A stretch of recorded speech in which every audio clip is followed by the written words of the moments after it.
Praise the lord. యేసయ్య ఘనమైన నామమునకు మహిమ కలుగునుగాక.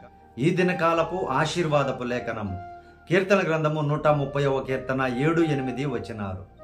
ఇశ్రాయేలు, యెహోవా మీద ఆశ పెట్టుకొనుము, యెహోవా యొద్ద కృప దొరుకును, ఆయన యొద్ద సంపూర్ణ విమోచన దొరుకును. ప్రియమైనటువంటి దేవుని బిడ్డలారా, మనుష్యునికి ఆశలు దేవుని మీద కంటే ఈ లోకము మీద ఎక్కువగా ఉంటూ ఉన్నాయి. ఇశ్రాయేలు అనగా ఓ ప్రార్థించేటువంటి ఓ సహోదరి సహోదరుడా, నీవు దేవుని మీద ఆశ పెట్టుకో, ఆయన యొద్ద నీకు కృప దొరుకుతుంది. కృప, ఆ కృపలో నీ సమస్త కష్టములన్నీ కూడా, శ్రమలన్నీ కూడా, బాధలన్నీ కూడా, వ్యాధులన్నీ కూడా తొలగిపోతాయి. ప్రియమైనటువంటి దేవుని బిడ్డలారా, అలాగే ఆయన యొద్ద మాత్రమే సంపూర్ణ విమోచన దొరుకుతుంది. ప్రియ దేవుని బిడ్డలారా, పరిశుద్ధమైన దినమున నీవు దేని మీద ఆశ పెట్టుకొని ఉన్నావు? యేసయ్య మీద ఆశ పెట్టుకొని ఉన్నావా? వాక్యము మీద ఆశ పెట్టుకొని ఉన్నావా? నీకు ఖచ్చితముగా కృప దొరుకుతుంది, సంపూర్ణ విమోచన దొరుకుతుంది. పరిశుద్ధ దినమును కూడా డబ్బు మీద ఆశపడి, లోకం మీద ఆశపడి, మందిరానికి రాకుండా, సమయానికి రాకుండా, దేవుని స్తుతించకుండా, దేవుని మీద ఆశ పెట్టుకోకుండా ఉంటే నీకు కృప లేకపోతే శ్రమే నీకుంటుంది. కృపకి బదులు ఏముంటుంది? ప్రియ దేవుని బిడ్డలారా, ఆలోచించండి జాగ్రత్తగా. నీ మీద కృప లేదంటే అర్థం ఏంటి? నీ మీద కష్టం ఉంది, ఇంకా నీ మీద భయంకరమైన శాపమే ఉంటుంది, నీ మీద వ్యాధే ఉంటుంది. అలాగే విమోచన నీకు కలగదు. నువ్వు అనేక విషయాల కోసం విమోచన కలగాలని, విడుదల కలగాలని అనేక ప్రయత్నాలు, పరిశుద్ధ దినములు కూడా నువ్వు చేస్తూ ఉంటే దేవుని మీద ఆశ పెట్టుకోకుండా నీకు విమోచన దొరకదు. ఇది నా మాట కాదు, దేవుని యొక్క వాగ్దానపు మాట. ప్రియ దేవుని బిడ్డలారా, ఆయన యొద్ద నీకు సంపూర్ణ విమోచన ఖచ్చితముగా కలుగుతుంది, కృప దొరుకుతుంది అని ప్రభువారు వాగ్దానం చేస్తూ ఉన్నారు. నీ ఆశ ఎవరి మీద పెట్టుకుంటూ ఉన్నావు? మనుష్యుల మీద నీ ఆశను పెట్టుకున్నావా? అధికారుల మీద నీ ఆశను పెట్టుకున్నావా? నీ బంధువుల మీద నీ ఆశను పెట్టుకున్నావా? అది ఒకవేళ నెరవేరకపోవచ్చు, కానీ నీ ప్రభువు మీద ఆశ పెట్టుకో. అయ్యా, నేను పరిశుద్ధ దినాన ఖచ్చితముగా నీ మందిరానికి వస్తున్నాను ప్రభువా, నిన్ను స్తుతిస్తున్నాను, గణపరుస్తున్నాను నాయన, నీ మీద నా ఆశ ప్రభువా, నాకు కృప చూపు నాయన అని అంటే ఆయన నీకు కృప చూపి విమోచన కలిగించే నమ్మదగిన దేవుడు యేసుక్రీస్తు వారు. ప్రియ దేవుని బిడ్డలారా, మాట తప్పుటకు ఆయన నరుడు కాడు, దేవుడై ఉన్నాడు, ఆయన మహోన్నతుడై ఉన్నాడు.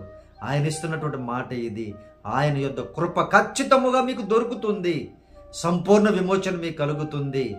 దేవుని యొక్క పరిశుద్ధమైనటువంటి జనులుగా పరిశుద్ధమైన దినమును భయభక్తులతో ప్రభు యొక్క సన్నిధిలో కృప కొరకు వేడుకోండి. ప్రియ దేవుని బిడ్డారా, సంపూర్ణమైన విమోచన కొరకు అడగండి, ఆయన ఖచ్చితముగా చేస్తాను అని. నీకు ఈరోజు ఏ శ్రమ ఉందో, ఏ పరిస్థితి ఉందో, మందిరానికి వెళ్ళలేకుండా ఎన్ని ఆటంకాలు కలుగుతున్నాయో, గొడవలు కలుగుతూ ఉన్నాయో, ఇంట్లో గొడవలు వస్తూ ఉన్నాయో, విమర్శలు కలుగుతూ ఉన్నాయో, మనసంతా విరిగిపోయిందో, శరీరం నలిగిపోయిందో, అయినా కూడా నీవు ధైర్యము తెచ్చుకొని సత్యవాక్యాన్ని వినడానికి వెళ్ళు. దేవుడు నీకు కృపను చూపిస్తారు, దేవుడు నీకు విమోచన కలిగిస్తారు. ఆయన మీద ఆశ పెట్టుకో, దేవుడు ఖచ్చితంగా నెరవేరుస్తాడు. ప్రియ దేవుని బిడ్డ, నీ కొరకు ప్రార్థన చేస్తాను, ప్రార్థనలో ఏకీభవించండి.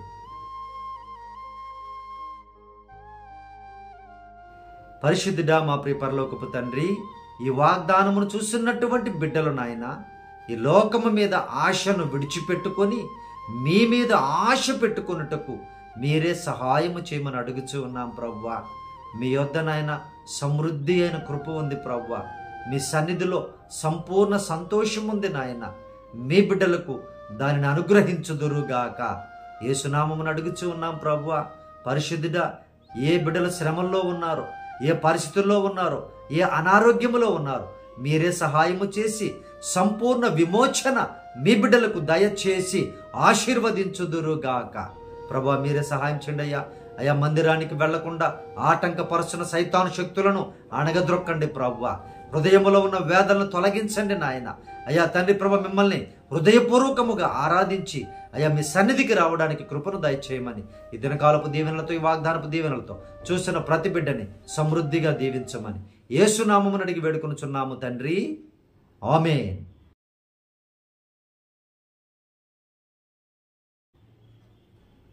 దేవుని బిడ్డలారా, మన ఫోన్ నెంబర్ 9000807177. మీ ప్రార్థన అవసరతను మాకు తెలియపరచండి. తప్పక నేను మీ కొరకు ప్రార్థన చేస్తాను. అలాగే మన లైవ్ కార్యక్రమం పొద్దున 9:30కు ప్రారంభమవుతుంది. పాస్టర్ వేణు జకరియా అనే మన యూట్యూబ్ ఛానల్లో. మందిరానికి ఎక్కడికి వెళ్ళలేనటువంటి పరిస్థితుల్లో ఒకవేళ ఉంటే, పరిస్థితి ఉన్నా కూడా వెళ్లకుండా ఉంటే ప్రమాదమే దేవుని బిడ్డ. నేను చెప్తున్నాను, లైవ్ చూస్తే కూడా ఏం కాదు. నువ్వు మందిరానికి వెళ్ళాలి. మందిరంలో వెళ్ళలేని పరిస్థితిలో నువ్వు అనారోగ్యంలోనో ప్రయాణంలోనో అర్జెంట్ ఏదైనా ఉంటే అది దేవునికి తెలుసు, నీకు తెలుసు. ఆయనకి సమాధానం చెప్పుకోవాలి, మాకు కాదు. సో అటువంటి పరిస్థితిలో ఉంటే మన లైవ్ను చూడండి, సత్యవాక్యాన్ని చూడండి, దేవుని యొక్క దీవెనలు పొందుకోండి. దేవుని బిడ్డలారా, praise the Lord. God bless you all.